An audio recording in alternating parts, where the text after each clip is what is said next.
नमस्कार। और दुनिया ग्लोबल मंदी की आशंकाओं के बीच घिरी है और इधर वर्ल्ड गोल्ड काउंसिल की रिपोर्ट कहती है कि सोने की मांग में अच्छी खासी बढ़त पिछले साल देखने को मिली। ज्यादातर तेजी यहां पर इस वजह से भी आई क्योंकि ग्लोबल सेंट्रल बैंक्स यहां पर सोने में अच्छी खासी खरीदारी कर रहे थे। क्या आपको भी सोने में इसलिए निवेश करना चाहिए? 2023 में यहां पर क्या कुछ प्रॉब्लम्स रह सकती हैं? इन करंट लेवल्स पे क्या इंतजार करना चाहिए? इन सभी मुद्दों पर आज अपने खास मेहमानों से हम करेंगे बातचीत। हमारे साथ हैं India bullion and jewellers association के national president Prithviraj Kothari, all India gem and jewellery domestic council के चेयरमैन संयम मेहरा, साथ ही हमारे साथ जुड़ेंगे अशोका ग्लोबल सेगमेंट के एमडी मोनल ठक्कर। आप सभी का यहां पर कार्यक्रम में स्वागत है। सोने की अगर बात करें तो पिछले हफ्ते यहां पर 1950 के ऊपर कारोबार हो रहा था और अब 1860-1880 के बीच में इस हफ्ते हमने यहां पर रेंज बनते हुए देखी है, यानी कि भारी मुनाफा वसूली सोने में पिछले एक हफ्ते 10 दिन में यहां पर बनती हुई नजर आई है। क्लियरली यूएस का जो नॉन फार्म पेरोल डेटा था और उसके बाद जिस तरह की यूएस फेड चेयरपर्सन की स्पीच थी, उसके बाद भारी मुनाफा वसूली हमने बाजार में आते हुए देखी है। तो सवाल यही है कि या करंट लेवल्स यहां पर खरीदारी के लिए अच्छे हैं और क्या फंडामेंटल्स अब आपको अगले हफ्ते यहां पर वॉच करने हैं? मोनल, आपसे सबसे पहले जानना चाहेंगे, अंतर्राष्ट्रीय बाजारों में क्लियरली काफी उठापटक देखने को मिली है। सोने के लिहाज से क्या फैक्टर्स फंडामेंटल्स पर अब यहां पर नजर रखनी चाहिए? मनीषा जी, जैसे आपने बोला non farm payroll job data, उसकी वजह से फेड अगेन एक बार और इंक्रीज करेगा, वही मार्केट फैक्टर कर रहा है और वो फैक्टर की वजह से ही इतना प्रॉफिट बुकिंग हुआ है। स्वैप और इंटरेस्ट रेट दोनों ही एक दूसरे के अपोज में चल रहे हैं। सो बेसिकली ये लेवल से और थोड़ा नीचे आके ये फिर से एक बार रिकवरी करेगा, बट ये लेवल आई थिंक बाय करने जैसे। मोनल, जब आप कहते हैं कि यहां से भी कुछ और गिरावट देखने को मिल सकती है, तो क्या सपोर्ट लेवल्स के साथ आप काम कर रहे हैं? गोल्ड 1855 तक मैं देख रहा हूँ और in dollar terms, and silver 2170 तक आ सकता है। 2170 से नीचे ज्यादा मंदी नहीं दिखती है। $21.70। ओके, यानी कि सोना यहाँ पर थोड़ा और गिर सकता है। चांदी में तो इस तरह के लेवल्स हमने इन गिनी केस उसके करीब करीब बनते हुए देखे ही हैं। फिलहाल ऑफ कोर्स $22 के ऊपर के कारोबार फिर से यहाँ पर लौटे हैं। संयम, आपसे जानना चाहेंगे, आप कैसे देखते हैं सोने में जो इतनी धड़ाम से गिरावट हमने मार्केट्स में आते हुए देखी? भारतीय बाजारों की अगर ज्वेलरी बाइंग की बात करें तो वो आप कैसे देखते हैं? देखिए, अभी जो रेट है $1925-1950 से घट के $1875 तक आया है नीचे कॉमेक्स। और मुझे लगता है नॉन फार्म जो पेरोल डाटा आया है उसमें 0.33% बेटरमेंट आई है। उसके अंदर 154 से 155 के लेवल्स तक ये आया है डाटा। और मुझे लगता है कि आने वाले 21 से लेकर 25 फरवरी तक कम से कम मंदी रहेगी। 35 से $40 तक की मंदी आ सकती है। $1820 भी देखने को मिल सकता है।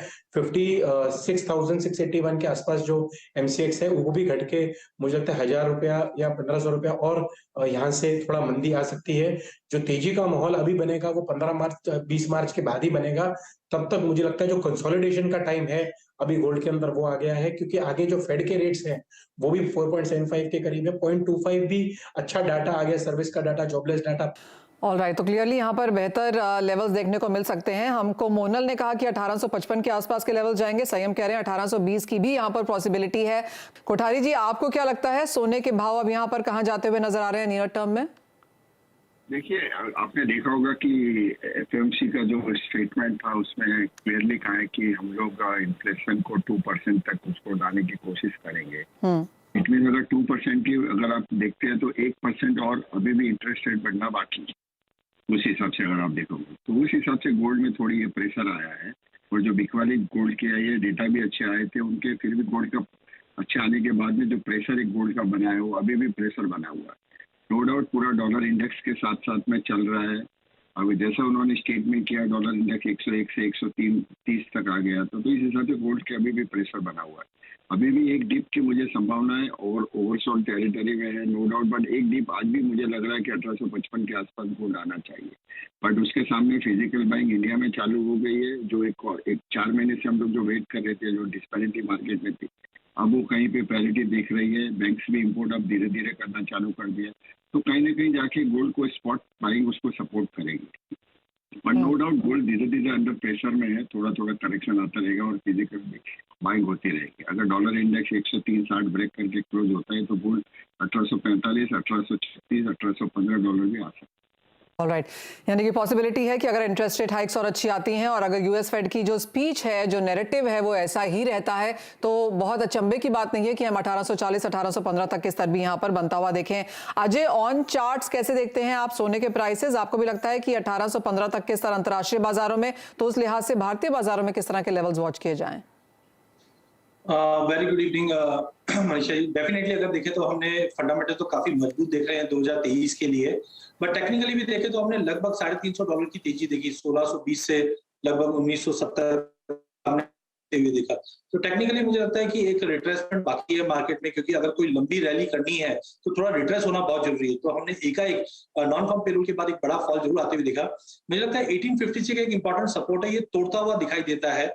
जो नीचे में 1805 से 1815 का जो जोन है, ये काफी स्ट्रॉन्ग सपोर्ट आता है, क्योंकि अगर हम 1620 से 1970 का लेवल देखते हैं तो 50% आता है 1795।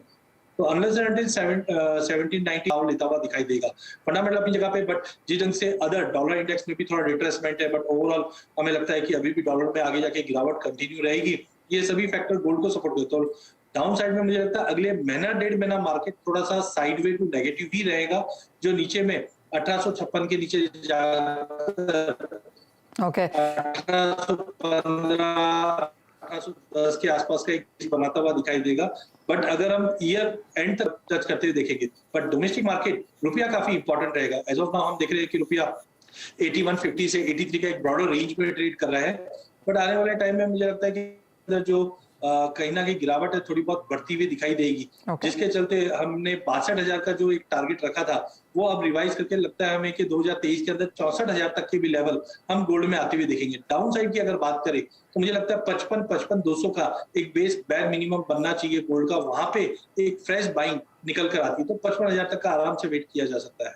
ऑलराइट, ओके, भाव यहाँ पर और गिर सकते हैं, तो साइडवेज टू नेगेटिव ट्रेंड्स यहाँ पर हमारे सभी एक्सपर्ट्स ने बोला कि आप सोने में यहाँ पर एक्सपेक्ट करके चल सकते हैं। ये तो बात हुई प्राइसेस की, लेकिन बात अब यहाँ पर मांग की कर लेते हैं, क्योंकि पिछले साल वर्ल्ड गोल्ड काउंसिल की रिपोर्ट के हिसाब से ग्लोबल वर्ल्ड गोल्ड की जो डिमांड है उसमें 18% का इजाफा देखने को मिला, जो कि 10 साल में सबसे बेहतरीन था। और जो रिकॉर्ड खरीदारी है वो सेंट्रल बैंक्स की तरफ से आती हुई नजर आई है। कोठारी जी, जहां तक खरीदारी की बात है, जब सेंट्रल बैंक्स खरीदते हैं तो माना जाता है उसके बाद फिर एचएनआईज लेते हैं, उसके बाद फिर रिटेल आता है, उसके बाद ईटीएफ की खरीदारी हम बनता हुआ देखते हैं। क्या ये पैटर्न इस साल में भी हम आता हुआ देखेंगे? और जो मुनाफा वसूली ऑलरेडी सोने में यहाँ पर आ चुकी है, क्या ये ल्यूक्रेटिव लेवल्स हैं अब खरीदारी करने के लिए? देखिए, अब जैसे जैसे इंटरेस्ट रेट बढ़ता है तो नो डाउट इकोनॉमी पे उसका काफी इफेक्ट आता है। अगर आपने देखा होगा कि इकोनॉमी अभी थोड़ी थोड़ी स्लो डाउन होनी चालू हो जाएगी, तो ये इंटरेस्ट रेट अभी भी कहीं ना कहीं बढ़ने की 1% की आशा रख रहे हैं।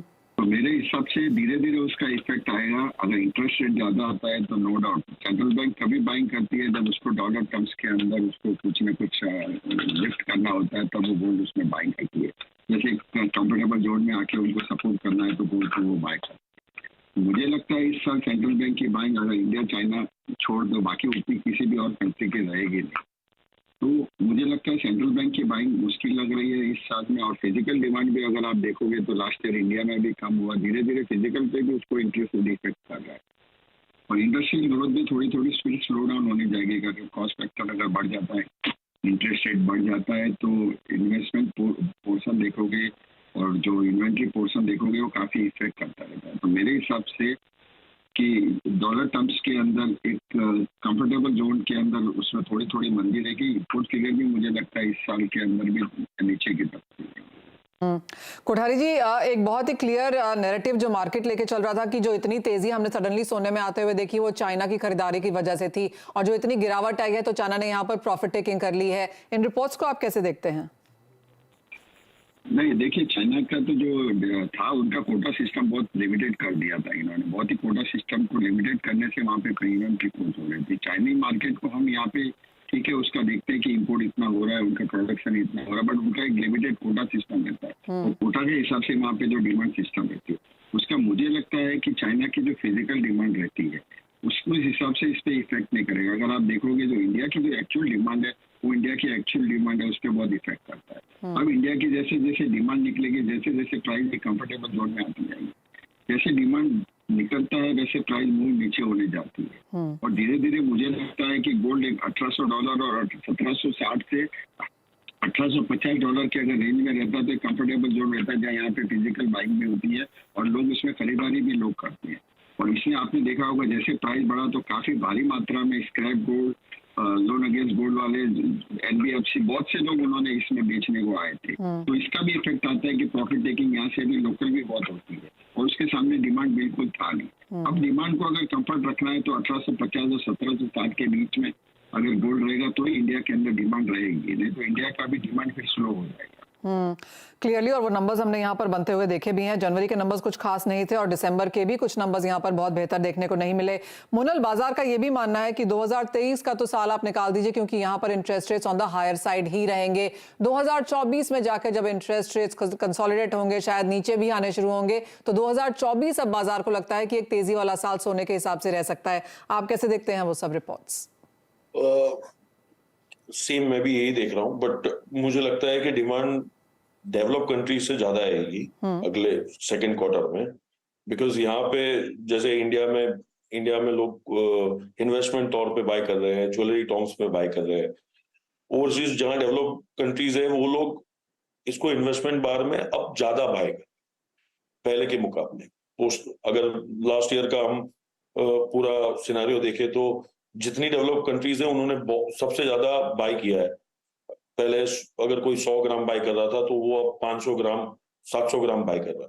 तो वहां डेवलप कंट्रीज में जो डिमांड आ रही है, मेरे हिसाब से इंटरेस्ट रेट कम होगा शायद लास्ट क्वार्टर में ऑफ 23 और may be the first quarter 24।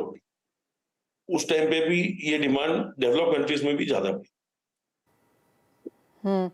Alright, तो ट्रेंड जो यहाँ पर है डेवलप कंट्रीज की तरफ से शुरू होता हुआ नजर आएगा और जब तक भारतीय बाजारों में भाव नहीं गिरेंगे तो मांग यहाँ पर कमजोर रह सकती है। सय्यम, अगर ये नैरेटिव है बाजारों में कि इतने, और हमने देखा भी है दिसंबर और जनवरी के महीने भारतीय ज्वेलर्स की एज एन इंडस्ट्री के लिए हिसाब से कुछ खास नहीं रहे, फरवरी कैसा रहा और आगे जाकर अब अगर प्राइसेस इसके आसपास रहते हैं तो क्या व्यू है? देखिए, दिसंबर और जनवरी के अंदर जो रेट्स बढ़े थे, जो 58-59,000 के करीब हो गए थे, तभी ऐसी कोई डिमांड नहीं थी मार्केट के अंदर, लोगों ने वो रेट्स एक्सेप्ट नहीं किए थे। लेकिन जब 14 तारीख के बाद जब सीजन चालू हो जाता है साउथ के अंदर, संक्रांत आ जाता है, उसके बाद लोगों ने थोड़ा थोड़ा बाइंग भी चालू कर दिया है। रेट्स अभी जैसे थोड़े घटे हैं तो मार्केट के अंदर फिर से कस्टमर्स आने लग गए हैं, लोग अपनी जो ज्वेलरी की बाइंग है उसे वापस करने लग गए हैं और मुझे लगता है जो रेट्स घटे हैं उससे काफी अच्छा कंज्यूमर सेंटीमेंट भी बना है। फरवरी मार्च के अंदर अच्छे नंबर्स वापस आएंगे ज्वेलरी बाइंग के, जो दिसंबर जनवरी में नहीं आ पाए, और उसके बाद मई एंड तक, अक्षय तृतीया में अप्रैल में आता है, काफी रिटेलर्स भी अपना स्टॉक भरेंगे और मई एंड तक ये ग्राहकी अच्छी रहेगी और उसके बाद ट्रेंड उसके बाद का डिसाइड करेंगे। लेकिन मई एंड तक मुझे लगता है कि ग्राहकी अभी जो है उसके हिसाब से धीरे धीरे बढ़ते जाएगी। ऑलराइट, ऑफ कोर्स अगर 2-3 महीने में यहाँ पर खरीदारी नहीं हो तो कुछ पेंटअप मांग तो यहाँ पर निकल के आएगी, लेकिन वो कितनी ज्यादा होगी वो यहाँ पर ऑफ कोर्स वॉच करना होगा और प्राइसेस ऑफ कोर्स एक बहुत बड़ा डिसाइडिंग फैक्टर उस लिहाज से यहाँ पर होंगे। लेकिन इसी के साथ एक ब्रेक के लिए रुकते हैं। ये तो बात हुई यहाँ पर सोने की, लेकिन लौटेंगे तो बात करेंगे चांदी की भी, क्योंकि यहाँ पर गिरावट ज्यादा गहराती हुई नजर आई है। अपने हाई से हमने जोरदार मुनाफा वसूली आते हुए देखी है। इस साल में अब चांदी यहाँ पर नेगेटिव होती हुई नजर आ रही है। कैसे करें यहाँ पर क्यूज बताएंगे आपको।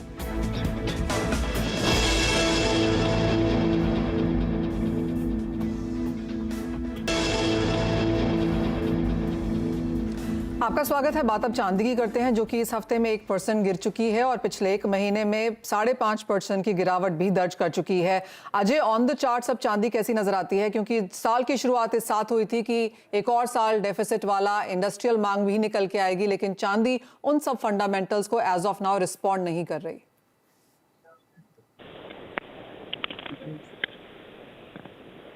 अजय, कैसे देखते हैं चांदी को ऑन चार्ट्स? देखिए, चांदी में अगर हम देखें तो अक्टूबर मंथ में हमने देखा था एक शॉर्ट स्क्वीज हुआ था। इंटरनेशनल में भी हमने देखा लीज रेट काफी स्ट्रांगली बढ़ती हुई दिखाई दी, जिसके बाद प्राइजेस में एक अच्छा खासा तेजी आया। बट टेक्निकली अगर हम देखें तो $24.5 का लेवल प्राइजेस बिल्कुल नहीं तोड़ पा रही है और लगता है आगे फंडामेंटल तो काफी मजबूत है, इंडस्ट्रियल डिमांड भी रहेगी और इन्वेंटरीज भी अभी भी कंसर्न है। तो $21 तक का लेवल मुझे लगता है कि चांदी पे देखने मिल सकता है। Okay. तो 20.80 से $21 के आसपास मिलता है, या डोमेस्टिक मार्केट में 64 से 65 का जोन अगर मिलता है, वहां से मुझे लगता है एक बाइंग अपॉर्चुनिटी वापस बनेगी। लॉन्ग टर्म फंडामेंटल तो काफी मजबूत है, बट शॉर्ट टर्म में मार्केट में मुझे लगता है कि वापस 65,000 के नीचे चांदी एक बार जाती है, मार्केट में थोड़ी बहुत रिकवरी चालू हो जाएगी। बट ओवरऑल ईयर एंड तक हम जो 85-90 का जोन देख रहे हैं वो अभी भी पॉसिबल है। तो टाइमिंग 64 से 65 का जोन M6 पे आता हुआ दिखाई देगा, इंटरनेशनल में $21 तक का।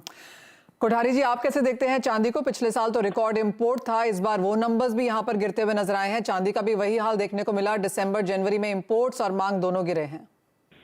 देखिए, इंपोर्ट भी गिरा है और नो डाउट चांदी जो इंपोर्ट हुई है वो सबसे ज़्यादा हाईएस्ट इंपोर्ट इंडिया के अंदर हुई थी। 9,450 टन के आसपास इंपोर्ट भी हुई थी। यानी 5,500 6,000 का अगर फिगर गिनते उससे मतलब 4,000 3,500 टन चांदी ज़्यादा इंपोर्ट हुई थी। तो चांदी नो डाउट प्रॉफिट टेकिंग में आ गई। और दूसरा इफेक्ट आ गया चांदी की जो कस्टम्स ड्यूटी बढ़ने की वजह से जो इफेक्ट आया है। और बहुत सी चांदी काफ़ी टाइम के बाद में चांदी 70,000 के ऊपर जब गई 68, 69, 70,000 तो काफ़ी लोगों ने प्रॉफिट टेकिंग भी काफ़ी करने को आया था। और चांदी का जितना जो डिमांड निकलना चाहिए वो डिमांड निकला नहीं है। अब मुझे लगता है कि नया कॉप्स की जो खरीदारी ये बेचने के बाद में जो खरीदारी होगी, और चांदी का बेसिकली क्या होता है, एक सर्टेन प्राइस के ऊपर आके 62, 63,000 होता है तो ले वाली इन्वेस्टमेंट डिमांड भी आता है और लोगों की बाइंग भी आती है। और जैसे चांदी की प्राइस 70,000 के आसपास पहुंच जाती है तो लोग चांदी प्रॉफिट टेकिंग में आते हैं और बेचना कम करते हैं। इस साल में चांदी इन्वेस्टमेंट डिमांड काफ़ी था। अगर आप बेस मेटल और दूसरे मेटल के साथ में कंपेयर करोगे तो चांदी के प्राइस उतने बड़े नहीं थे। तो इस हिसाब से लोगों ने चांदी में निवेश काफ़ी किया था। तो और चांदी के भाव बढ़ने से वो लोग ने भी प्रॉफिट टेकिंग काफ़ी भारी मात्रा में करने मार्केट में। और अभी भी मार्केट के अंदर गोल्ड पैरिटी में आ गया, बट चांदी अभी भी डिस्काउंट में चल रही है। और अगर खरीदना हो तो आप क्या लेवल्स देखेंगे कोठारी जी? देखिए, मुझे लगता है कि जो कस्टम ड्यूटी 5% का जो इफेक्ट चांदी पे आया, 63,000 64,000 अगर चांदी का प्राइस रहता है कंफर्टेबल तो लोग बाइंग उसमें काफी करते हैं। और जैसे प्राइस 70,000 के आसपास चले जाता है तो बेचने चालू हो जाते हैं। तो मुझे लगता है कि चांदी एक डीप अभी भी बाकी है 21.35 सेंट से या 21.65 सेंट में। वहां से मुझे लगता है 2050 अगर उतने भी 2050 भी आती है तो चांदी की मुझे लगता है इंपोर्ट पड़ताल फिर से स्टार्ट हो जाएगी। मोनल, आप कैसे देखेंगे और अंतर्राष्ट्रीय बाजारों में किस तरह की मांग की एक्सपेक्टेशन है इन करंट लेवल्स पे? जी, चांदी हर जगह पे डिमांड में है, एज पर बस वेस्ट जोन डिमांड में है, ईस्टर्न जोन डिमांड में है। तो चांदी की डिमांड पूरे साल रहेगी। ओनली द प्राइस मैटर जो कर रहा है 24 से ऊपर नहीं जाएगी, जैसे इन्होंने बताया अजय जी ने, कोठारी जी ने। तो बेसिकली 24, 70 से ऊपर ये इकोनॉमिक लेवल की वजह से या डॉलर इंडेक्स की वजह से या रेट हाइक की वजह से जो भी प्रॉफिट बुकिंग हुआ उसकी वजह से जो नीचे आई। और मैं यहाँ से देख रहा हूँ कि 2170 से नीचे ज्यादा मुश्किल से चलेगी तो 2120 तक जा सकती है। उससे नीचे मुझे नहीं दिखती चांदी। मेरे को हर लेवल पे चांदी बाय करने जैसे ही लग रही है। ओके, 2170 2120 तक के लेवल्स यहाँ पर चांदी में देखने को मिल सकते हैं। वहां पर जैसे कहा गया कि पड़ताल बैठेगी और लोग फिर से यहाँ पर खरीदारी में उतरेंगे। संयम, आपसे एक फाइनल वर्ड यहाँ पर लेना चाहेंगे। खरीदारी, जैसे हमेशा बात की जाता है कि सोना ओकेजन पे लोग खरीदते हैं, लेकिन चांदी थ्रू आउट यहाँ पर खरीदी जाती है, पूरे साल में बाइंग की जाती है। आप कैसे देख रहे हैं यहाँ पर डिमांड, किस तरह की इन्वेंट्री है फिलहाल लोगों के पास? चांदी मेरे हिसाब से अभी लोग अभी ने बाइंग कम कर दी है चांदी की 70,000 के बाद। डॉलर इंडेक्स 101 से 103 आया और मुझे लगता है अभी भाव फिर भी लोगों के माइंड के अंदर अभी एंड कंज्यूमर की भाव 62,000 के आसपास आएगा, फिर चांदी की बाइंग वापस चालू करेंगे। और जो डिमांड आई है, जैसे अगर 5% ड्यूटी बढ़ी है हमारी, जो 15% के आसपास या 1435 के आसपास अभी जो कस्टम ड्यूटी हो गई है, तो इंटरनेशनल मार्केट्स भी ये देखती है। कॉमेक्स ने भी देखा कि इंडिया के अंदर इतना चांदी का पॉजिटिव रिव्यू या जो भी चीज कस्टम ड्यूटी के गवर्नमेंट के हिसाब से नहीं है, तो कॉमेक्स भी $22 तक इसका आया है, जो घट के मुझे लगता है 21 तक या 2080 के आसपास भी आप देख सकते हैं ये रेट्स। उसके बाद ही इसकी जो वापस स्टॉकिंग अप होता है कंज्यूमर एंड के ऊपर, वो वापस चालू हुआ। ओके, यानी कि सोने चांदी दोनों में मुनाफा वसूली इस हफ्ते में देखने को मिली है। कुछ और गिरावट का आप इंतजार कर सकते हैं अगर आप इन्वेस्टर हैं। लेवल्स आपको सभी एक्सपर्ट्स ने यहां पर बताए हैं। डिप्स पे बाइंग करने की एज ऑफ नाउ राय सोने चांदी में है। ये साल थोड़ा सा असमंजस वाला रह सकता है, कुछ और गिरावट की एक्सपेक्टेशन दोनों ही प्रेशियस मेटल्स में। बहुत शुक्रिया कोठारी जी, संयम आपका भी, मोनल, अजय जी साथ जुड़ने के लिए और सोने चांदी पर अपनी राय भी देने के लिए। इसी के साथ मुझे भी दीजिए इजाजत, लेकिन आप बने रहिए CNBC आवाज पर।